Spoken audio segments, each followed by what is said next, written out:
Welcome to the Product Leaders Edge podcast.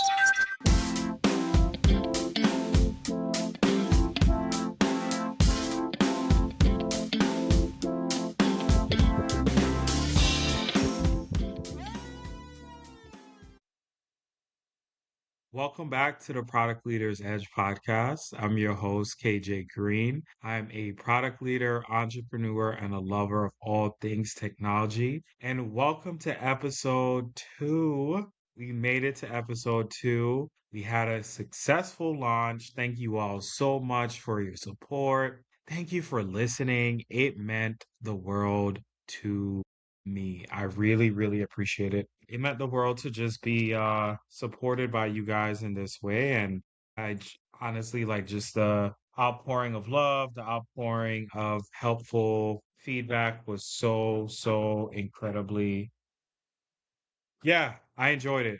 I enjoyed just hearing from you guys because I think with creating content, it's just a learning process, right? I don't want to say it's tough, but it's one of those elements of work that's less about hype, in my opinion, and more about growing alongside the process. And I can honestly say that I am growing alongside this with you all growing alongside this with you all. Whoa, it is 2026 and it's February, the end of February. What goals do you have set for this year? Let me know in the comments if you're on YouTube. Let me know through my email in the show notes if you're on Apple Podcasts and or Spotify. What are your goals for this year? Because February is one of those tricky months of the year. It's tricky because you start January. Well, let's go all the way back to December. There's December, super emotional. It's the end of the year. You're either glad for, excited and happy for all the accomplishments that you have, or you're either like, I didn't quite get to the goals that I wanted to this year, and it's emotional, right? Now, January starts off with a burst of emotion. You're just happy. You're ready to kick off the goals. You started the gym membership. You change your eating habits. And then January 20th hits after the MLK holiday. And it's like, what happened? Where did your goals go? And then it's February, a month later, and it's like it didn't even exist. Because February is one of the most dangerous months of the year for goals. If you lose traction at the end of January, it's very hard to get back onto your goals in February. So I would say stay accountable to your goals because February is also the middle of the quarter of Q1. So if you fall off here, you may not get back on the train till about, if you're really holding yourself accountable, April, and that's like Q2, 2 months wasted. So this is a good point to just check in with yourself and hold yourself accountable. Hold thyself accountable. So, this is episode 2. This episode is titled Product and Life, a Conversation with KJ and Kyle. Product and Life, a Conversation with KJ and Kyle. So, Kyle is one of my best friends. We met in business school here. We met in 2023 or 4, either one. But this conversation just basically explores just the intersection of product leadership and life. And you guys get a front row seat to some of the conversations that I have with Kyle just every day in our conversations. We recently met up for brunch the other day. And yeah, you guys get a front row seat on the things that we talk about in our lives and how we're seeking to grow our careers in product management. And this was actually my first interview episode. So super exciting. Thankful that Kyle was so gracious to do this interview with me. It's also a branded episode as well. So it's part 1 because I'm leaving the door open for when Kyle comes back to come back to share insights, growth in his career, and just to continue the conversation between him and myself and you guys. And at that point in the world, this was recorded back in early 2025, so about literally about a year ago from the time I'm recording this recap or opening, if you will. At that point, AI and AI agents were coming to be. So you'll hear Kyle talk a lot about agentic AI and AI agents because he was actually conducting research at the University of Michigan at that time. So, yeah, it's a awesome conversation. It was my first, as I said, my first interview conversation, and I enjoyed it. I enjoyed it. It's pretty relaxed. Hope you guys enjoy it. I wanted to just come in and check in with everyone, making sure that we are staying true to our goals, staying true to the foundation that we all set for 2026.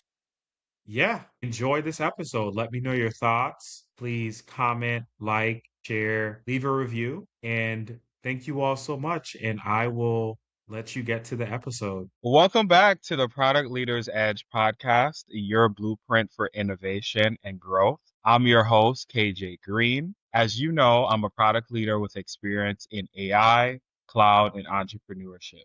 And as we said before in the last episode, this podcast is your monthly industry event where you can explore the evolving world of product leadership, AI, and emerging technologies. But today I have a special guest in the room who's one of my close friends and a fellow product leader. And today we'll be discussing just the intersection of product leadership and life and how we've navigated our careers, adapted to the current industry and ever changing shifts in the tech market, and just the balance as leaders in this just evolving space that we live in today. So, Kyle, welcome to the show. Glad to have you here. Hey KJ, thank you so much for having me. Excited to be here. A little introduction about myself. So, spent 5 years working, building out cloud products for various healthcare platforms, as well as financial technology providers. And right now at the wonderful school, the Michigan Ross. Um, So, just for some context for the audience, I met Kyle while I was at the University of Michigan, and we actually met at a product management conference about a year ago. And that just kind of shows just the nature of who we are. We went to this conference on a Saturday. We yep. could be doing anything else, just wanted to go.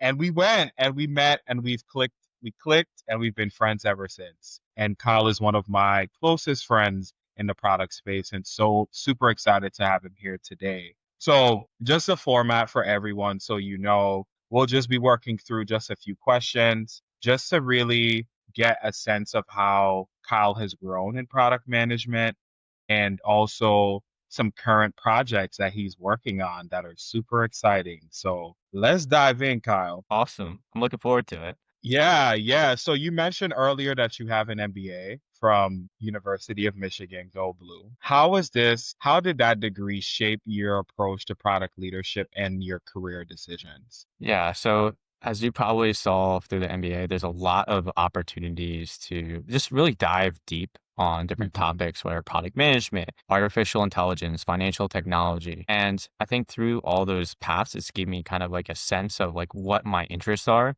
But I really do think the MBA is a great time to do that reflection and really just dive deep on topics.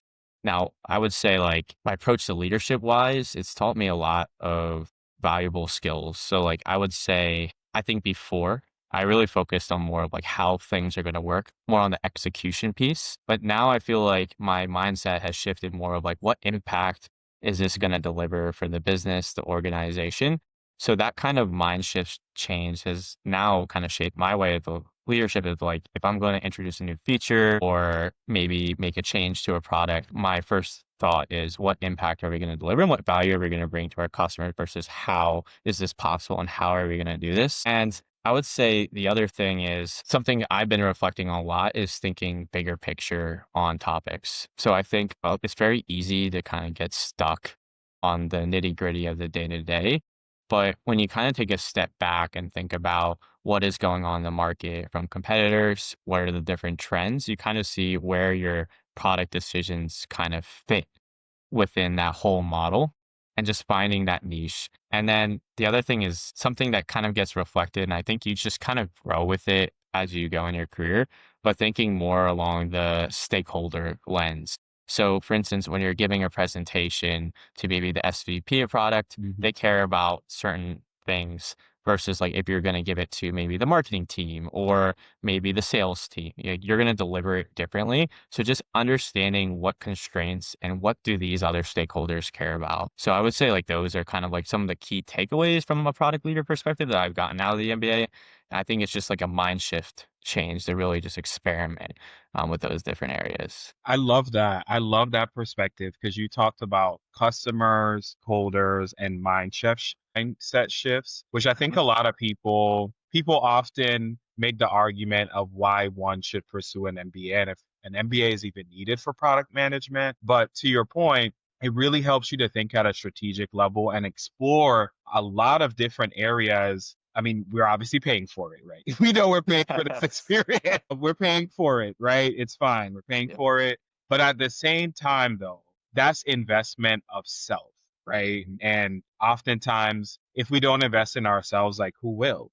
Who will? I think that leads to my next question. Do you think PM should consider an MBA, or do you think there are other alternative paths that people can consider? Obviously, you chose the MBA path, I chose the MBA path, but do you think it's necessary or people should look at other things? I don't necessarily think it is necessary, but there's a couple of things I'll probably add on why that Hmm. decision was in the back of my mind when I was kind of at the crossroads of like, do I move from what I was doing before to pursuing an MBA to make that jump? So I think there's a lot of roles that are adjacent to product management, whether you're looking at sales, customer success, even engineering or software development, right? All of those kind of come together to kind of fit into the product manager role because the product manager kind of Right. fits in the center of that or the center of those double circles in the Venn diagram to some extent. So as long as you can kind of do something adjacent and make a case. But the thing is when you're looking at products, I feel that you have to, if you're in those roles, to think about it and get those opportunities to help out, say, if the product team and saying like, hey, do you need an extra hand for me to maybe help you out with a roadmap if you're interested in that? Or, hey, if Hmm. you're an engineer, you know, can I think about what is the business outcome or the strategy of this product in the next quarter and maybe what features to prioritize? So just taking on those responsibilities on your plate that are product management adjacent and just building on that is gonna take you there. Now, the MBA route, to your earlier point, it is very expensive, as we both know, but Oh, it's it pricey, people. It's pricey. it is very pricey. But the way I saw it was more along the lines of a bet on myself for the long-term trajectory of things. And I think education and knowledge is power, and I've always been a big believer in that. And for me, from my background, I wanted to kind of have those broad strokes in business to kind of have that mind shift change and to learn an accelerated environment and then fail a lot faster.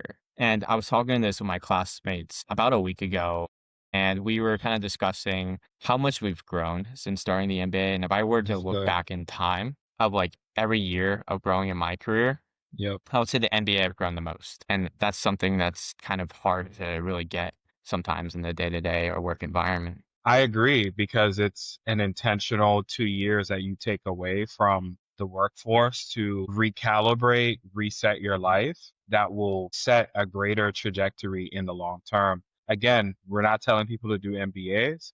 Mm. We're just saying it as an option to consider for one's career. You mentioned working with engineers, and I know sometimes working with engineers, it could be a bit complex. And I think from a product management perspective, they do sometimes engineers expect us to be technically conversant and to not to know their job, but to at least know enough to be able to inform the technical build of a product. So, how have you been able, in your experiences from what you've seen, how have you been able to balance business needs with just the realities of working with large engineering teams? Yeah. So I guess to touch a little bit upon my background, I've have more of experience in the DevOps space, in Yep. the cloud environments. But after that, one thing that I took away, and I think what engineers care about is appreciation for what they do and bring to the table, and just being really curious about how does this technology work. And I think as a PM, it is sort of your responsibility to really care about how this is going to work, what's the implementation, and what are the constraints that the engineers are working under. And I think when you're thinking about it, it's just getting curious rolling up your sleeves, learning about how your product works. But I think the kind of balance that is setting the right expectations up front with stakeholders, you're going to get feature requests, there's going to be priorities. But as a PM, if you understand or are curious how your engineering team works, what the technology is, you can kind of protect your team and say things like, hey, if we do this, we're going to take away resources from doing these other features that we have on the roadmap, or this is not possible and this is why we made the decision because maybe the right configurations aren't in place, and this is going to be a lot more work than what you would expect.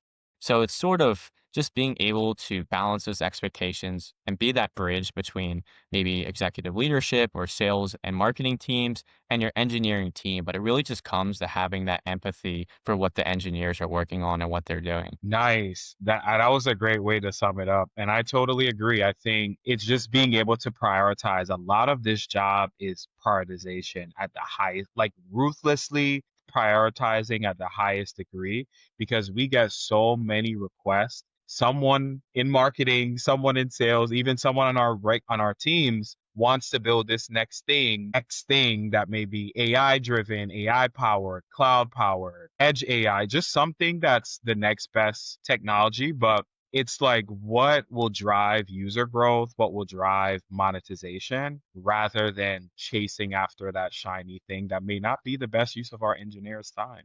So I'm glad that 100%. you really highlighted just that, the realities that we have to consider with that. So I know that you're doing some research on agentic AI, which is super fascinating. I feel like our world is moving so fast. And last year, while I was in school, I was doing research on just like the basics of artificial intelligence and how we can use it for people to learn how to like program and understand computer science skills. But now we are a step up from that within the agentic AI world. So how do you see this research or just agentic AI in general shaping the future of product leadership? Yeah, and many of your listeners will know it's such a fast-moving environment that if you don't get your hands on the tools, or you turn to the next day and you're already behind because so much news comes out of like what's happening in the AI space. To your question around how does it change product leadership, I think when I'm for my research and just for context of the audience, that agentic AI, at least from my definition, there's 1,000 different definitions, and I'm sure if we said AGI, there's about 1,000 different more. Oh yeah. Uh, Oh yeah.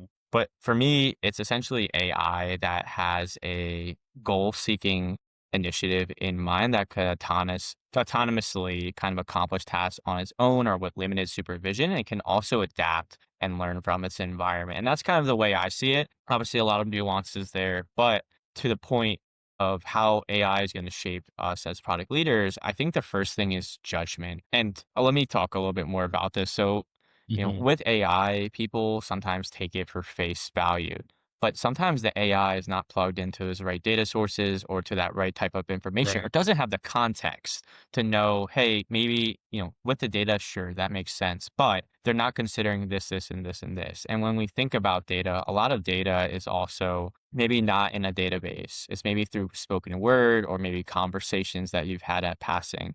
And so just being able as a product leader to see maybe an output from a AI model or anything, and just being able to make the right judgment call of like, hey, is this actually taking in all that facts, all the data into consideration? The other way I see it is efficiency gain. So I Right. think as product leaders, what you're kind of thinking about is what is the strategy for this product in the next, 5, 10 years, maybe the next quarter. But there's ways to kind of make yourself with the balance the time. I would say right now, or typically, maybe if we look a couple of years ago before I would say the balance was more on the tactical, but the most impactful work that you can deliver was more on the strategic.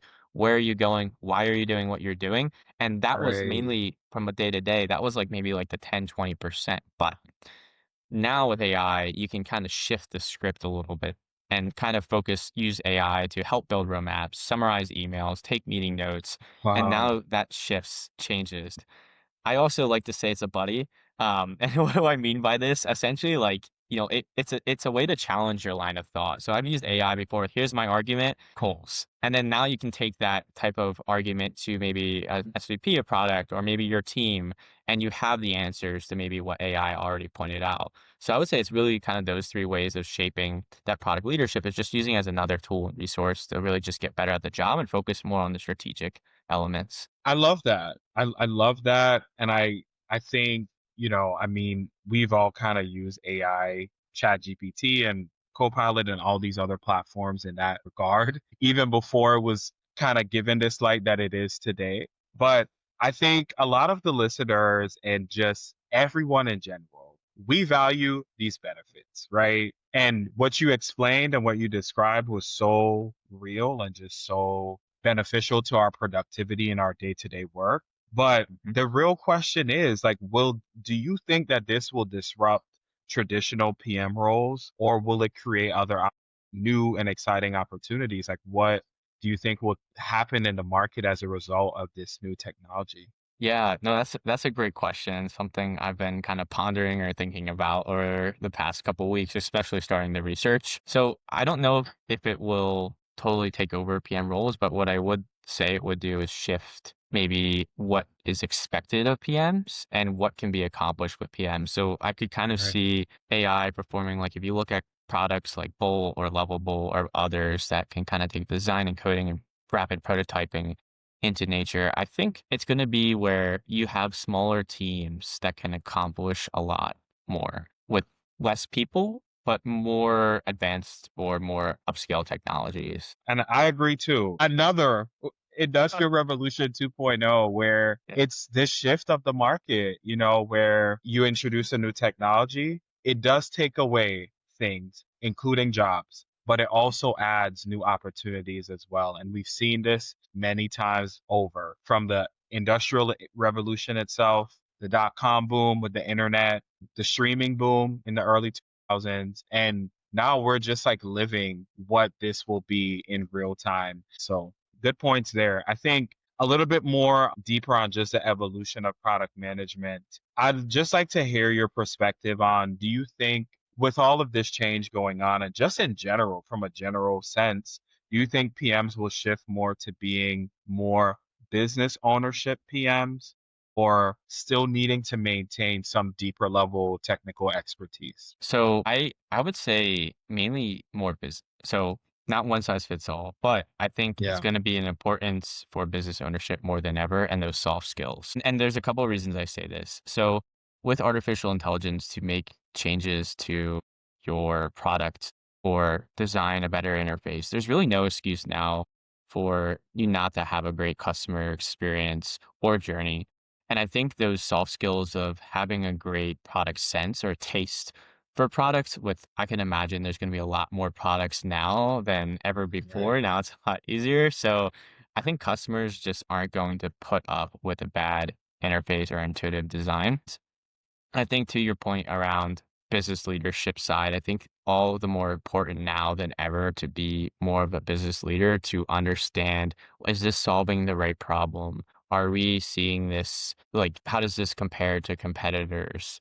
How are our customers going to feel or think about that? So those soft skills, how to tell a story with the products that you're building with these new technologies, things of that nature. I think the soft skills are going to be more important than ever. And that's going to kind of shift a little bit more on the business leadership side. But I think the tech is still Mm, important. So, and the reason I say this is because I don't know necessarily if now there are individual contributor lanes in PM, and I know that's a big growing, I guess, change of people just being ICs through probably most of their career. But I would say you have to still be curious, even if you are a business leader in PM, because if you aren't aware of, and we've kind of discussed it, the disruption around AI, you're just going to, or other technologies, you're just going to fall behind. So being up to date and diving deep on these technologies or being knowledgeable what they can do and what they can't do from a business sense is going to be important. okay. Okay. That's an interesting perspective. And I think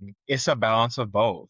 We have to, as PMs, we have to carry both in Yeah. our toolkit for sure. For sure. So these questions that I have for you are a little bit more of like long-term vision, executive growth. And I really picked them and curated these questions because thinking about you, like when we first met, like I feel like we connected because Yeah. we both had a shared vision of wanting to grow in product management, wanting to be the best PMs that we could be, whatever for whatever that means. And that's why we went back for our MBAs. And quite frankly, we attended that conference on a random Saturday when we Yes. could be doing anything, something else. So I guess like as you grow in your career, what mindset set shifts do you think that you need to embody as you move into in the future a VP or a chief product officer role? Yeah.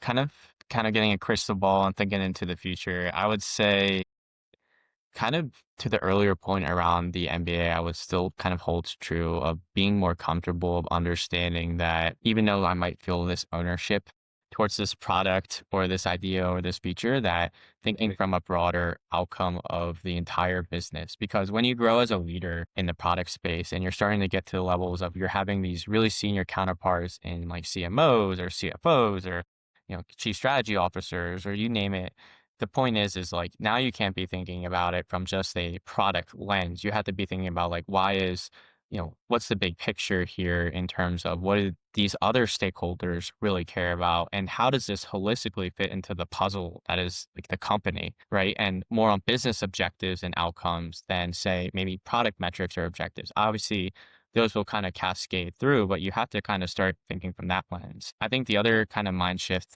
think is there's obviously we talked about the individual contributor, but I think at some point as you grow into an organization, there's that people management. So it's caring less about you care deeply about the products, don't get me wrong, but it's more about entrusting to the people to build the best products that they can build and setting that culture for the organization. So the emphasis is kind of shifts the scale, maybe less on, hey, let me build the best products myself or like with the team or maybe manage a portfolio and more on like, can I set that right culture, the trust that the people can build those products and have the right frameworks, the tooling, the mentorship, the growth to really succeed as product manager and trust that your team will do it. So more on that team management side, culture building side, I think is another mind shift change. And I would say those would kind of be some of the biggest ones. And I think the last thing I would maybe say is, obviously as a product manager, you're thinking very strategically about the roadmaps and where this product is going.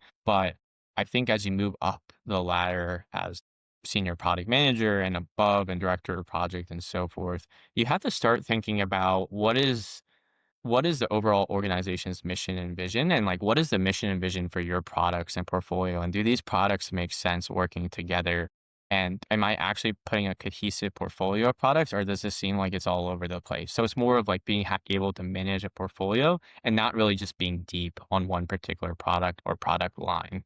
I love that. I love that. I never thought of it like that. Wow, wow. Really, really good perspective. What's your long-term vision for your career, Kyle? And what skills do you plan to build as you grow your career in product Yeah. management? So I'm kind of so a little bit of background and context here. So right now I'm also part of the International Investment Fund here at the University of Michigan, and there we invest in startups in Africa, India, and so forth. So that investment piece has been something that's pretty interesting in developing companies to really succeed in the marketplace and provide them with the tools and resources and support. So I think kind of taking that into consideration and that love for product, long term, I would love to be like a chief product officer for a financial technology I company love it. or a SaaS company. But on the side, I think I would really love to do maybe either angel investing or just having some sort of like incubator or program to really support like emerging startups, I think is kind of rewarding because for me, I like things at an earlier stage because I think it's exciting, it's fast moving, there's a lot of unknowns and a lot of ambiguity. And just being able to really help people out because I've been say I've hopefully at that level in my career, I've been there, I've seen it, I've done that. So hopefully I can offer some assistance and support and mentorship to maybe early stage founders or startups kind of growing in this area and for me, that's really rewarding because I know I personally love people management. I know some people don't, but I just see it what like how can I help this person, or how can I mentor this person, or how can I support someone on their journey? I might be a small part Mhm. of that, but how can I really develop others and really have them be successful? Because I think that's sometimes more fulfilling than own personal achievement, is seeing someone else be successful in their careers and what they're doing, and knowing that you probably had a small part in really shaping someone's direction. Yeah, that's what it goes back to, impact. And I think when we help people, we inevitably help ourselves. But the role of a product manager is to help people to Yeah. be better. You're building this feature, this functionality, this tool to help a customer to achieve whatever goal that they have set out for themselves. So I'm glad that you were able to tie this back to just the people aspect, because that's a lot of what the job consists of. Outside of the strategies and the frameworks and the DevOps and the cloud and the AI, comes back to people. And Mhm. just some takeaways that I wanted to leave the audience with. So, first one, strategic decision making is critical for executive leadership, as we know. AI is redefining product leadership, and adapting to it is essential. Product leaders need to be both strategic and have some sort of technical depth. And leadership at the highest levels is about vision, influence, and business impact. Oh, Kyle, thank you so much for being here today. I really appreciate your time. Thank you. Yeah, no, loved being here, and I appreciate what you're doing for the community. And maybe next time we could do it in person, when I'm in New York. Yeah, we'll definitely have to do something at one of these studios in New York City. For sure, for sure. I'll make that happen. But that's a wrap on today's conversation. Huge thanks to Kyle for his time and for joining me and sharing these insights. And tune into the next episode. I'll also be featuring another one of my product friends who will share out on his insights as well in the AI space and how he's building products in his world. But in the meantime, stay connected, subscribe so you don't miss the next episode, leave a review because that helps everyone to see the podcast. It helps promoting this knowledge out to the world, and connect with me on LinkedIn, and also follow the Solo Star page for more insights. Until then, see you all soon. Bye now. Thank you for listening to the Product Leaders Edge podcast. If this episode gave you a new way to think about product leadership, share it with someone else who's building in the tech space today. You can follow my work on LinkedIn, through my weekly series, Tech Tuesdays with KJ, and subscribe to the newsletter on Substack, which is Solostar by kjg.substack.com. And I'll link all of that into the show notes for you all. But let's continue to build at the intersection of product, cloud, and AI. Until next time, keep building.